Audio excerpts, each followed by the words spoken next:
हम सभी की जिंदगी एक कहानी है और हम सभी अपने अपनी कहानियों के हीरो होते हैं। हम सभी के अंदर अपनी ताकत को गले लगाने और अपने लक्ष्य को हासिल करने की शक्ति होती है, लेकिन आखिर वो शक्ति होती कहाँ है? हम तो जो भी काम करते हैं उस काम को करने के लिए हमारे अंदर से शक्ति ही नहीं आती। वो शक्तियाँ इसीलिए नहीं आती क्योंकि तुम जो काम कर रहे हो वो ही गलत है। ये बात मैंने यूं ही नहीं कह दी, ये बात एक बहुत बड़ा रूल है। इस बात को समझ लो कि किसी भी काम को करने की शक्ति तुम्हारे अंदर पहले से ही नहीं आ जाती। पहले हमें ऐसे किसी बहुत बड़े लक्ष्य को चुनना पड़ता है जिस तक पहुंचने के ख्याल से ही हमारे अंदर शक्ति का संचार हो जाता है। बस यही गलती हो गई पीटर पार्कर के साथ। उसे बहुत बड़ी शक्तियाँ बिना किसी बहुत बड़े लक्ष्य के ही मिल गई। और अगर आपको बहुत बड़ी शक्तियाँ बिना किसी बहुत बड़े लक्ष्य के ही मिल गई तो आप उन शक्तियों का गलत इस्तेमाल ही करते हो। इसीलिए आपने देखा होगा कि अमीर लोगों के बच्चों के जिंदगी में कुछ अचीव करने के चांसेस मिडिल क्लास और गरीब लोगों से कम होते हैं, क्योंकि उनके पास पहले से ही पैसों की शक्ति आ जाती है। और अगर उनके पास कोई बहुत बड़ा लक्ष्य नहीं है तो आप जानते ही हैं कि वो पैसे कहाँ इस्तेमाल होंगे। लेकिन पीटर को शुक्रिया करना चाहिए अंकल बेन का, जो पीटर की जिंदगी में कृष्ण की तरह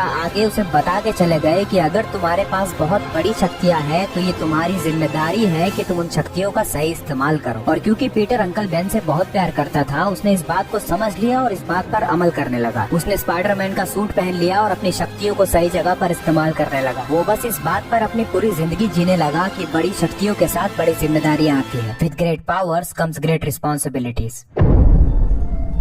पीटर को एक नई जिंदगी मिल चुकी थी। उसे किस्मत ने एक नॉर्मल जिंदगी से कुछ बहुत ऊंचा करने के लिए दिया था। एक बात हमेशा याद रखना कि पीटर को तो कुछ बहुत बड़ा करने को मिल गया, लेकिन हमें उसे ढूंढना होगा। और अगर हमने उस बहुत बड़े लक्ष्य को नहीं ढूंढा तो हम भी एक जानवरों वाला जीवन जीकर मर जाएंगे। पैदा हुए, पढ़ाई की, नौकरी की, शादी की, बच्चे किए, बूढ़े हुए, मर गए। क्या हम बस इसीलिए पैदा हुए थे? पैदा होना, अपना पेट पालने के लिए शिकार करना, बच्चे पैदा करना और फिर मर जाना, ये तो जानवर भी करते हैं। चैलेंजेस नहीं है, एडवेंचर्स नहीं है, एक्साइटमेंट नहीं है, कुछ नयापन है ही नहीं। जरा एक बार सोच कर देखो, जैसी जिंदगी हम जी रहे हैं, हमसे हजारों किलोमीटर दूर भी अगर कोई इंसान है तो वो भी वैसे ही जिंदगी जी रहा होगा। इसका मतलब ये हुआ कि अगर सारी दुनिया ही यही कर रही है, मतलब हम सब एक रोबोट की तरह कंट्रोल किए जा रहे हैं। ये जीना भी कोई जीना हुआ क्या? जो इंसान ऐसी जिंदगी के प्रति विद्रोह करता है वो फिर जानवर नहीं रह जाता, वो फिर अपनी जिंदगी का असली हीरो बन जाता है। पीटर बहुत खुश नसीब है कि उसे ऐसी जिंदगी जीने को मिली जिसमें उसे अपने आप से ऊपर उठकर कुछ करने को मिला था। शुरुआती समय में तो उसको ये जिंदगी बहुत ही अच्छी लगी थी। वो लोगों की आंखों में अच्छाई की उम्मीद देखकर खुश होता था, क्योंकि वो काम उसे एक बेहतर इंसान बना रहा था। उस काम में हजारों चैलेंजेस थे, लेकिन उन चैलेंजेस को पार करने के बाद जब वो जीतता था तब उसे जो खुशी मिलती थी वो किसी भी खुशी से बढ़कर थी। बिल्कुल इसी तरह से हमें भी हमारी जिंदगी में दो चॉइसेस मिलती है। एक चॉइस हमें हमारी जिंदगी में एक बेहतर इंसान बनाती है और दूसरी जो हमें वही बना देती है जो हम हमेशा से होते हैं, इंसान के शरीर में जानवर। और क्योंकि अंकल बेन ने पीटर को एक सही रास्ता दिखाया, पीटर ने भी एक बेहतर इंसान बनना चुना। लेकिन अब अंकल बेन की यादें थोड़ी धुंधली पड़ने लगी थी और शायद उनकी बातें भी। पीटर अंकल बेन से बहुत प्यार करता था, इसीलिए उन्होंने जो भी कहा उसने उन बातों को मान तो लिया, लेकिन किसी बात को बस मान लेना और किसी बात को अपनी पूरी जिंदगी बना लेने में बहुत फर्क होता है। उसने अंकल बेन की बातों को सुना तो था, लेकिन शायद उन बातों की गहराइयों को नहीं पकड़ पाया। उसे क्या पता था कि अंकल बेन ने बातों ही बातों में उसे निष्काम कर्म समझा दिया है, उसे उसकी लाइफ का असली पर्पस बता दिया है। उन्होंने उसे बता दिया था कि ना लड़की में मिलेगा ना पैसों में मिलेगा, जो तुझे सचमुच में चाहिए वो तुझे एक ऐसा काम करके मिलेगा जिसको करने में तू इस तरह से डूब जाए कि तू भूल ही जाए कि इस काम को करने के बाद तुझे फल क्या मिलेगा। वो काम इतना बड़ा हो, इतना सुंदर हो कि उस काम को करना ही तेरे लिए उस काम का फल बन जाए। लेकिन अब पीटर के अंदर का जानवर उस पर हावी होने लगा था। वो उसे बताने लगा था कि जो तू कर रहा है उसमें क्या रखा है। देख ना, पूरी दुनिया एक नॉर्मल जिंदगी जीकर कितनी खुश है, तू क्यों इतनी मेहनत कर रहा है? अपने बारे में क्यों नहीं सोचता? तेरे पास एक गर्लफ्रेंड है जिसको तू छोड़ कर बैठा है, तेरे पास घर है, तू कॉलेज का एक ब्राइट स्टूडेंट है। अरे तू ये सब नहीं करेगा तो दुनिया नहीं चलेगी क्या? बिल्कुल इसी तरह से अगर हमें भी कोई काम मिल गया है जो बहुत बड़ा है और उसको करने में हमें बहुत मजा आता है, लेकिन हमें भी कहीं ना कहीं आलस आने लगता है, हमें हमारी वो पुरानी कंफर्टेबल जिंदगी याद आने लगती है। लेकिन क्योंकि हम अपने आप को गलत साबित नहीं करना चाहते, हम कहते हैं कि शायद ये काम ही उस काबिल नहीं, या फिर ये काम मेरे लिए नहीं बना। और यही वो समय होता है जब हमें अपने आप को संभालना होता है, लेकिन हम अपने आप को नहीं संभाल पाते। पीटर भी नहीं संभाल पाया। माना सही काम करते वक्त कुछ ऐसे लोग होते हैं जो हमारे काम के वजह से हमसे नाराज हो जाते हैं, लेकिन इसका मतलब ये नहीं कि हम उस काम को छोड़ दें। पर पीटर अपना मन बना चुका था। उसे अपनी पुरानी जिंदगी अपनी नई जिंदगी से ज्यादा अच्छी लगने लगी थी। उसके अंदर जो अपने काम के प्रति प्यार था वो खत्म होने लगा था। एक आखिरी बार अंकल बेन उसके सपने में आए उसे बताने की सही क्या है, लेकिन माया इस तरह से उस पर हावी हो गई थी कि उसको बस अपनी पुरानी जिंदगी वापस चाहिए थी। अंकल बेन ने उससे कहा कि मुझे तुम्हारी ये कश्मकश देखकर बहुत दुख हो रहा है पीटर। आप समझते क्यों नहीं, मुझे मैरी जेन के पास वापस जाना है। क्या तुम भूल गए हमने कितनी बातें की थी, सच्चाई की, ईमानदारी की, इंसाफ की। मैंने तुम पर भरोसा किया था कि तुम दुनिया में मेरे ख्वाब को साकार करोगे। मैं ये जिंदगी नहीं जी सकता अंकल बेन। मैं स्पाइडरमैन नहीं हूँ, मैं खुद की अपनी एक जिंदगी चाहता हूँ। कुदरत ने तुम्हें एक तोहफा दिया है पीटर, ये सबको नहीं मिलता। अगर तुम इन शक्तियों का सही जगह पर इस्तेमाल नहीं करोगे तो तुम कभी खुश नहीं रह पाओगे। सच्चाई को मत छोड़ो पीटर, सच का हाथ थामो। अंकल बेन और पीटर के बीच की ये बातें मुझे कहीं और लेकर चली गई। सारी आसक्तियाँ, सारे मोह को त्याग कर धर्म का हाथ थामो अर्जुन। सर्वधर्मान परित्याज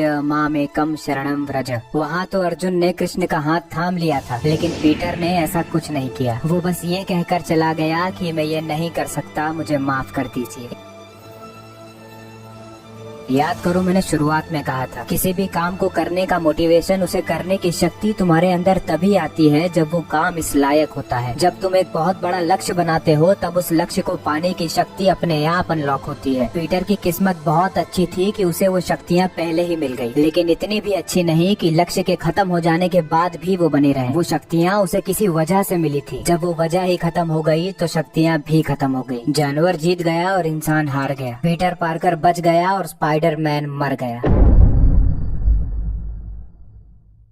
एक नई सुबह, एक नया दिन और एक नई जिंदगी। ऊपर वाले ने पीटर को पूरा मौका दिया कि वो जाकर देख ले कि एक साधारण जिंदगी जीकर उसे क्या मिल रहा है। पीटर फिर से खुश था अपनी नई जिंदगी से। वो सोच रहा था कि अब वो सर उठाकर समाज में जी सकेगा। वो फिर से अपनी छोटी सी जिंदगी के छोटे छोटे मुद्दों में व्यस्त होने लगा। अब कुछ नया नहीं हो रहा था, न ही उसकी जिंदगी में कुछ बहुत ज्यादा चैलेंजिंग था, लेकिन सचमुच में उसे यही तो चाहिए था, एक रूटीन जिंदगी जिसमें सब कुछ पहले से ही फिक्स हो। कभी कभी उसे पुलिस के सायरन की आवाज सुनाई देती थी, लेकिन वो अपने आप को कह देता था कि यार मुझे क्या लेना देना, अब मैं स्पाइडरमैन थोड़ी हूँ। वैसे भी जब मैं स्पाइडरमैन था तब मुझे बहुत गालियाँ मिलती थी, लेकिन अब सिर्फ तारीफें मिलती हैं। और हाँ, मैरी जेन, अब मैं उससे बात कर सकता हूँ, उसे टाइम दे सकता हूँ। पीटर मैरी जेन का प्ले देखने गया। मैरी जेन उसे देखकर खुश हो गई। फिर पीटर ने उसे बताया कि मैं परेशान था, मैं किसी और काम में बहुत बिजी था और मुझे ऐसा लग रहा था कि वो काम ज्यादा जरूरी है, लेकिन अब देखो मैं सब कुछ छोड़कर वापस आ गया हूँ। पर अब बहुत देर हो चुकी थी। मैरी जेन अब पीटर पार्कर के बारे में कुछ नहीं सोच सकती, क्योंकि मैरी जेन को अब कोई और मिल गया था। पीटर ने उसे बार बार बताया कि अब मैं बहुत बदल चुका हूँ और मैं हर पल तुम्हारे साथ रह सकता हूँ, लेकिन मैरी जेन नहीं मानी। पीटर को थोड़ा बुरा लगा, लेकिन उसने उस वक्त के लिए अपने आप को संभाल लिया। लेकिन एक बात उसके दिमाग में आई कि मैं तो सब कुछ मैरी जेन के लिए ही छोड़कर आया था, लेकिन वही मेरे साथ नहीं है, तो अब मैं क्या करूँगा। जब मैरी जेन से मिलने और बात करने का नशा थोड़ा कम हुआ तो पीटर पार्कर की आंखों के सामने कुछ ऐसी चीजें आने लगी जो उसे कुछ एहसास कराने लगी। मैरी जेन के ना मिलने के दुख के साथ साथ अपनी शक्तियों के खो जाने की मजबूरी भी उसे महसूस होने लगी। वो सोचने लगा कि वैसे भी अब मैं क्या ही कर सकता हूँ, मेरे पास तो मेरी शक्तियाँ भी नहीं है। और ये सब चीजें उसके साथ हो ही रही थी कि एक दिन उसने एक घर में आग लगी देखी। पता नहीं उस दिन क्या हुआ, लेकिन अपने आप ही उसके कदम आगे बढ़ने लगे। एक सेकंड को उसके दिमाग में ये भी आया कि ये क्या करने जा रहा हूँ, लेकिन जैसे ही उसे पता चला कि वहाँ कोई फंसा हुआ है, उसने कुछ भी सोचना जरूरी नहीं समझा, क्योंकि आज अगर वो कुछ नहीं करता तो शायद वो अपने आप को कभी शीशे में नहीं देख पाता। आज जैसे कि उसके अंदर का स्पाइडरमैन जिंदा हो गया था। आज भले ही उसके पास कोई भी सुपर पावर नहीं थी, लेकिन फिर भी वो एक हीरो था। वो बिना कुछ सोचे समझे आग में घुस गया। आज उसने अपने आप को ही ये प्रूव कर दिया कि शक्तियाँ आने के बाद अच्छा काम नहीं किया जाता, अच्छा काम करने के संकल्प से शक्ति आती है। स्पाइडरमैन ने उस बच्चे को बचा लिया और उसे बचाने के बदले में उसे कुछ भी नहीं चाहिए था, क्योंकि उसे जो सचमुच में चाहिए था वो उसे मिल चुका था। एक ऐसी खुशी जिसे वो पूरी दुनिया में ढूंढ रहा था, वो उसे निष्काम कर्म करके मिली। और जब पीटर को पता चल गया कि जो उसे चाहिए वो उसे कहाँ मिलेगा, तब से उसने सोच लिया कि मैं अपनी जान देकर भी इस काम को करूँगा। पीटर ने अपनी जिंदगी का सबसे बड़ा लक्ष्य अपने काम को बना लिया। और मैंने पहले ही कहा था कि जब तुम एक बहुत बड़ा लक्ष्य बनाते हो तब उस लक्ष्य तक पहुँचने की शक्ति अपने आप अनलॉक हो जाती है। पीटर की शक्तियाँ भी अनलॉक हो गयी और समय आ गया स्पाइडरमैन के वापस आने का।